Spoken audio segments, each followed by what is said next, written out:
अस्सलामुअलैकुम। मंत्रा नेटवर्क जो कि इस साइकिल का one of the best real world asset project था, सडनली एतवार की रात को 90% प्लस कोलैप्स हो गया।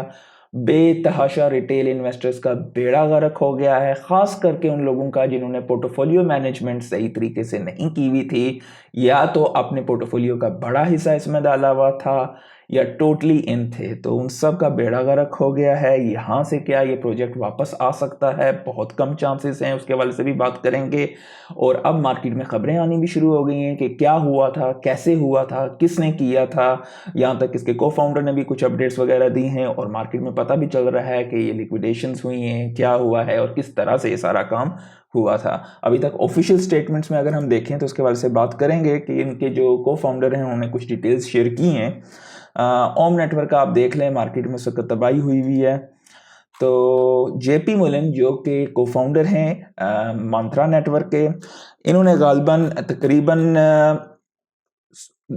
अर्ली मॉर्निंग जो है ये स्टेटमेंट जारी की थी कि अभी तक वो इस चीज़ पे काम कर रहे हैं। सेंट्रलाइज एक्सचेंज जो हैं वो उनके पार्टनर जो हैं वो इम्पोर्टेंट रोल जो है उनकी लिक्विडिटी प्रोवाइड करने के लिए प्रोजेक्ट लिए कर रहे हैं। तो अभी तक जो है उन्होंने ये बात कही हुई है कि मंत्रा प्रोजेक्ट जो है पहले भी सरवाइव किया है और अभी भी साइकिल्स को सरवाइव करेगा, और मुख्तलिफ किस्म की चीज़ें इन्होंने दी हैं, लेकिन अभी तक वो जिसे कहते हैं ना कि क्लियर इन्फॉर्मेशन और सारा कुछ वो नहीं बताया है।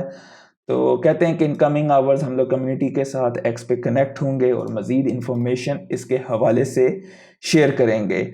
और एक किस्म का इन्होंने ये चीज़ जो है सेंट्रलाइज एक्सचेंजेस पर डाली थी अर्ली आवर्स में कि this happen during low liquidity hours on Sunday. एतवार की रात को लो लिक्विडिटी आवर्स पे जो है इन्होंने हुआ है, और possibly intentional market positioning taken by central exchanges. तो सेंट्रल एक्सचेंजेस पे एक किस्म की मतलब उन्होंने डाली थी, और मतलब अर्ली इस चीज़ के हवाले से जैसे ही उन्होंने इन्फॉर्मेशन डाली तो फिर मुख्तलिफ मार्केट में लोगों ने सवालात पूछने शुरू किए, क्या ये बी से या सी से ये सेंट्रलाइज एक्सचेंज ज़ाहिर है, बी से बाइनेंस है, सी से कॉइनबेस है। तो उस पर उन्होंने ये जवाब दिया था, it is definitely not Binance. हम लोग नीदर वी आर अवेयर, यानी कि ये लोग भी उस वक्त अवेयर नहीं थे, और अभी तक ये जो है डीपर मतलब डिगिंग कर रहे हैं, और इसका फुल पोस्टमार्टम यानी कि पूरी डिटेल्स वगैरह as soon as possible public के साथ शेयर करेंगे। तो ज़ाहिर है फिर उन्होंने कहा thank you, I am trying to help the words out.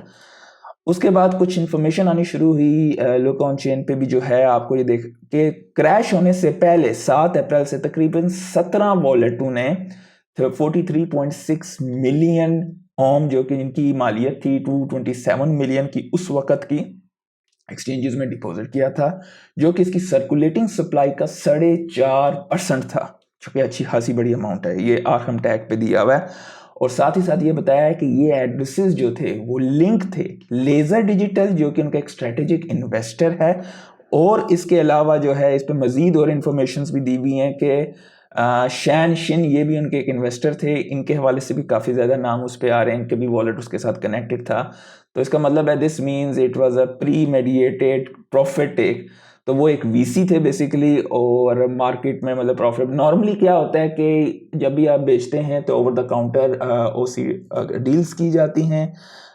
तो खैर वो चीज़ हुई नहीं है, और यहाँ पर जो है एक बहुत अच्छी यहाँ पर इसके हवाले से इन्होंने रिपोर्ट दी है, साइड ब्रिंगर ने इंफॉर्मेशन शेयर की है कि बेसिकली ये एक डीपर एनाटोमिटी के लिहाज से बता रहे हैं कि 4.5% जो हैं ओम की सप्लाई 17 वॉलेट से कनेक्टेड थी, और वो 3 दिन क्रैश से पहले जो है वो जो कुछ डोरमेंट होल्डर थे वो सडनली वेकअप हुए, यानी कि वो अकाउंट जो कि बहुत अरसे से मतलब इस्तेमाल में नहीं थे, और उनमें से 2 वॉलेट कनेक्टेड थे लेज़र डिजिटल, और उनका एक लिंक शानशिन के साथ जो कि उनके वीसी हैं, तो उसके साथ कनेक्टेड कहा जा रहा है। फिलहाल ऑफिशियली इनकी तरफ से कुछ नहीं है, ये लोगों ने खुद रिसर्च की है और वहाँ से बेसिस पे इंफॉर्मेशन आ रही हैं, और तकरीबन इन लोगों ने डिफरेंट प्राइसेस पे लिया गया है और किस टाइम पे उन्होंने बेचा है, ये सारी उन्होंने इन्फॉर्मेशन शेयर की। लेकिन इसे हुआ क्या है कि सडन जब उन्होंने सेल किया है तो डंपिंग इतनी बड़ी वॉल्यूम में उसने ट्रिगर किया है कैस्केडिंग इफेक्ट, यानी कि लिक्विडेशंस और मजीद पैनिक मार्केट में जो है,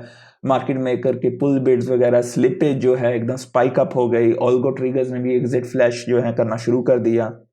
लोगों के सेंटीमेंट ब्रेक हुए, लिक्विडिटी वैनिश होनी शुरू हुई और एक किस्म का नैरेटिव रप्चर होना कि हाँ भाई प्रोजेक्ट डेड हो गया है, एग्जिट करें, वेल्स एग्जिट कर रही हैं, कॉन्फिडेंस यहाँ पे लॉस्ट हो गया है लोगों का।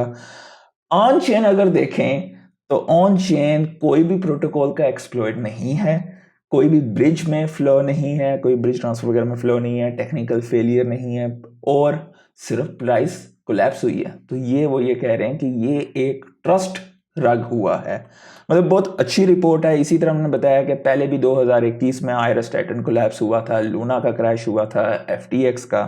तो जूम आउट करके आप देखो तो इस तरह की चीज़ें, मतलब अभी जो को फाउंडर वगैरह हैं डेफिनेटली वो कह रहे हैं कि हमारी तरफ से कुछ नहीं है, उनके जितने भी क्या बोलते हैं टोकन्स वगैरह हैं तो वो सारे उधर ही हैं, उन्होंने कुछ नहीं किया है, डंपिंग नहीं की है। तो अब ये सारी चीज़ें आने वाले अरसे में पता चलेगा। साथ ही साथ एक खबर आई है कि OKX पे भी जो है काफ़ी ज़्यादा बातचीत हुई है। तो OKX के CEO ने ये कहा है उसके बाद कि हाँ भाई ओम कोलैप्स जो है एक बहुत बड़ा स्कैंडल हुआ है। ऑल चेन की अनलॉकिंग और डिपॉजिट डाटा पब्लिक होता है, वो ज़ाहिर बात है देख सकते हैं, और मेजर एक्सचेंजेस पे जो कोलैटरल और लिक्विडेशन डाटा है वो सारा जो है इन्वेस्टिगेट किया जा सकता है। OKX ये काम करेगी कि they will make the reports available. तो ये एक अच्छी चीज़ है। और साथ ही साथ बहुत सारे लोगों का नुकसान हुआ है। एक बंदे ने यहाँ पे ये बताया कि उसने तकरीबन $3.5 मिलियन इस प्रोजेक्ट में डाला था, अब उसकी मालियत तकरीबन $200,000 रह गई है, 90% डाउन। तो ये चीज़ें, और डेफिनेटली क्योंकि ज़्यादातर लोगों ने इस चीज़ में कि भाई ये धमाक के साथ है, अमारात में इसका काफ़ी ज़्यादा जो है पिछले अरसे में ग्रोथ हो रही थी रियल वर्ल्ड एसेट्स के हवाले से, और काफ़ी ज़्यादा जो है इनकी जो है पार्टनरशिप्स चल रही थी। तो ये सारी चीज़ें जो हैं मार्केट में जो है एक किस्म का पैनिक हुआ है। Suddenly over the night $5 to $6 billion उड़ चुका है। One of the top 25 projects में से था ये। तो बहुत सारे लोगों को नुकसान हुआ है। जैसे जैसे इसके हवाले से इन्फॉर्मेशन आएगी I will keep on sharing. Bitcoin is doing great, इसलिए हमेशा कहते हैं 50 से 70% depending upon your risk factor, या आप रिस्क नहीं ले सकते हो तो BTC में होना चाहिए। तो आप देख सकते हो कि BTC शहजादा द मोस्ट डिसेंट्रलाइज्ड नेटवर्क।